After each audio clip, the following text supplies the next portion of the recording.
What's going on, everyone? Welcome back to another video. If you don't know who I am, that means you're new. I'm Mark. Let's go with y'all. Go check out my other videos. Check them out. Check them out.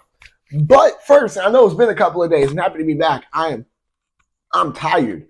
I am so tired. Y'all don't even get it. Let's get into it. It's been a while since I've done one of these videos, debunking gun myths.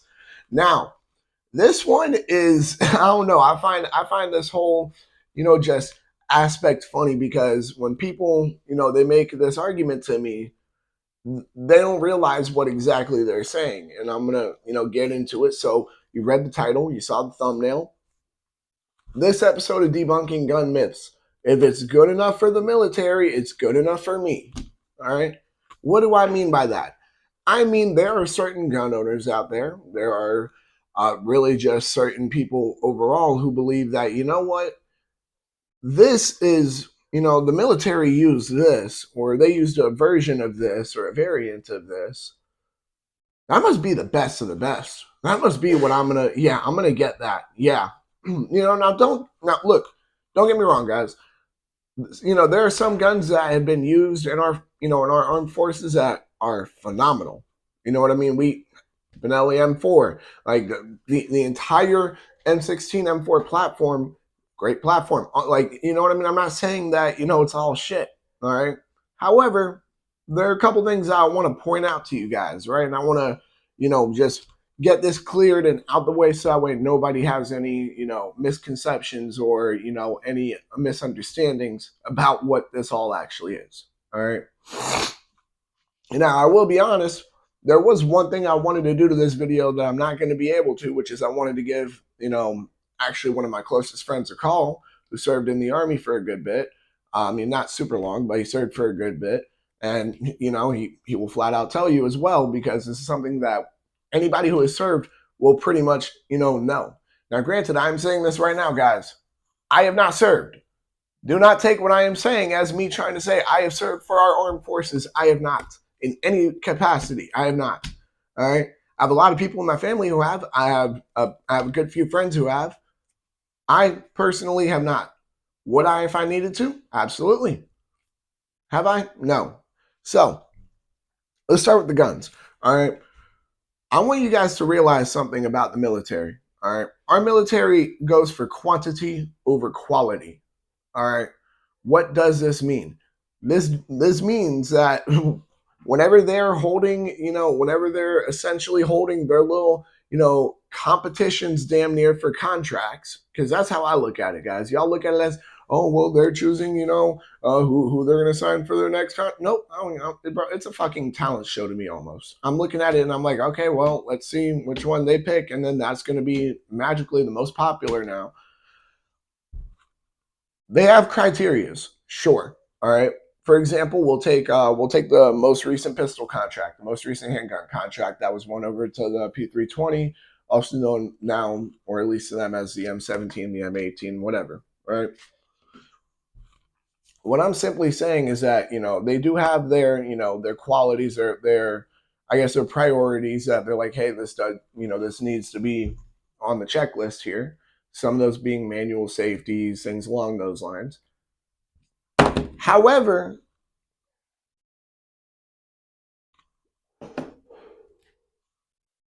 they also want to get as many as fucking possible. Why? Because we have a pretty, considerable sized, well, I'll take the Army, for example. We have one of the largest armies on the fucking planet, guys. All right? In case you didn't know, our military budget is, if I'm not mistaken, it's like a third of the entire world's military budget. We got a lot of money to spend on a lot of shit. All right? So let's get that out of the way. Just because we have all that money doesn't mean we want to spend it all on one thing. I mean, hell, if I had all that money, would I want to spend it all on one thing? No. If I spend it on one product, I'd rather get 1 billion of those products instead of just one super expensive product. You know what I mean? So what I'm trying to get at is the military, when it comes to, picking what weapons they're going to choose, what ammo even they're going to choose, they are very greedy.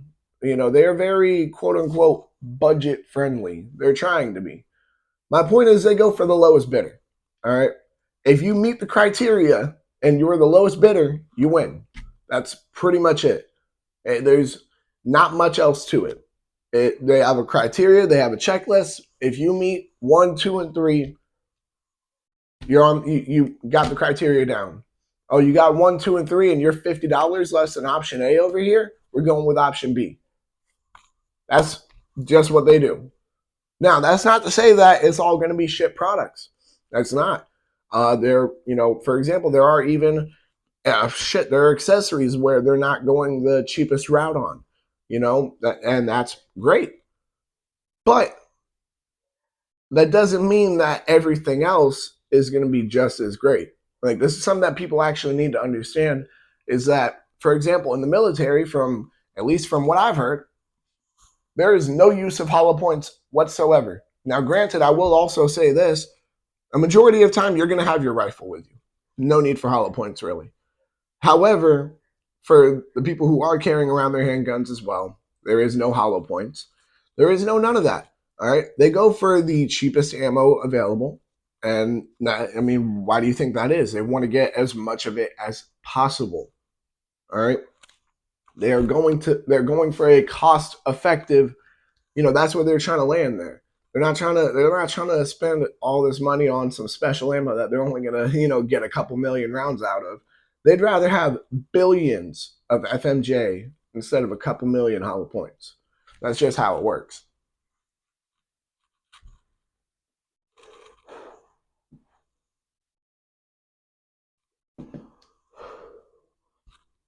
Now remember, guys, I have zero experience in the military.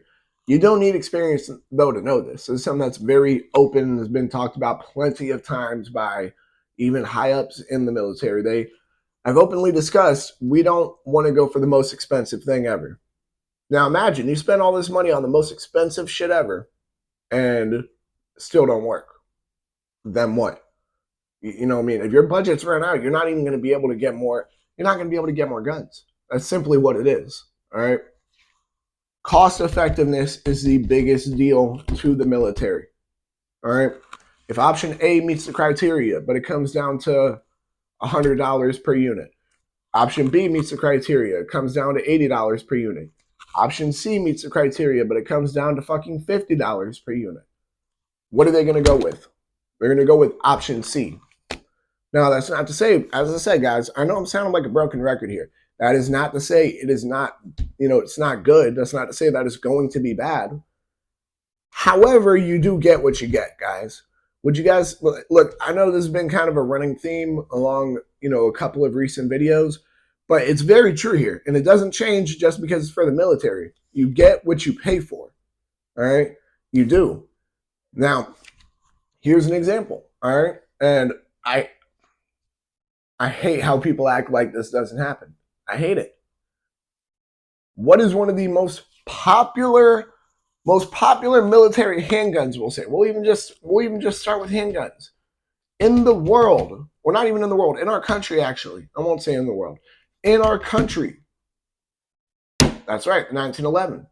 Okay, so if you guys know me, you know I'm not a big fan of, the 1911 platform. I'm not against the platform itself. I think it looks cool. I think, it's a great piece of history. However, its reliability has been questionable in plenty of situations. All right? Plenty. Now, with that being said, it was a sidearm that the military used, or the Army used, during both World Wars, and if I'm not mistaken, the Vietnam War as well. So it has some infamy to it. It has, some backstory to it. People, what does everybody do with a backstory? They twist it. They turn it into something of legend. That's what they do every time. You know what I mean? And the 1911 is no different. It's not a matter of, oh, well, it just doesn't deserve all this hype. It's simply just a matter of you guys are adding, mythical powers to something simply because our military used it. Same goes for the P320.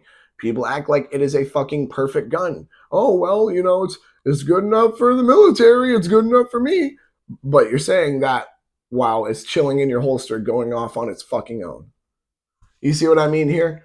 All I'm saying is that they do go for the cheaper options, guys. If it meets the criteria and it's cheap, bro, they will go for it. I don't know what kind of stupid shit y'all think this is, where it's like, oh yeah, well, we're gonna pay extra. They don't want to pay extra. They don't give a fuck. They don't. Why would they care to pay extra? They want more guns. You know. Now, I'll be honest. By that logic, it's like, hey, why are you not sitting there getting fucking high points and shit? You know, really drop down those numbers. But who knows? Maybe our government cares more about our soldiers than that. Who knows, right? Now, ammo, as I said before, hell, we buy so much ammo, just our military alone. It is absolutely insane. You would think that we would, go out of our way to get high quality ammo, good ammo, that no, we don't. We don't. We get the most standard basic ammo. Let me see here. Sure, there are, armor penetrating rounds that you can get. However, it's not like that's all you're running. You know what I mean? So, look, I know this kind of sounds like, oh, well, he's just ranting a bit. That's what debunking gun myths is. All right. The simple matter of fact is when you rely solely on the fact that, oh, well, our military used it, that's why I should get it. You are putting yourself in that situation where you're understanding, okay, well, I'm going to go for what our own government, the reason why I own firearms in the first place, the reason why the Second Amendment exists, all right, because they say this is a good thing, I'm going to go for that. That's what I'm going to choose. It's the best. The government used it. The government said, hey, let's have this be made for our fucking armed forces. Let's get that going. So it must be the best of the best. You know what I mean? Then I don't know. I think you're fucking stupid. I'll be honest. I think you're doing that just setting yourself up for failure. Now, with that being said, I want to point this out at the very end, just like I did at the very beginning of the video. All right. There are some great guns that have come out of the there are some great guns that have come out of plenty of countries, obviously, but more so, there have been great guns that have been made for our military here in the United States. Now, that doesn't mean that all of them are. They're, some of them are phenomenal. Some of them, have been they've been talked about like they're phenomenal, but they're not. But all in all, remember, guys, they do go for the cheapest bidder. If you meet those qualifications and you're the cheapest bidder, that's who's going to win. So with that being said, I think that about wraps it up for this video. Y'all make sure to like, comment, subscribe, share, hit that bell. When you hit that bell, hit all. And because you agree with me, all right, that I'd much rather have higher quality shit than the military has. Y'all go ahead and make sure to check out all my other videos. Y'all make sure to stay legal, stay safe, stay dangerous. Have a good one, y'all. Peace.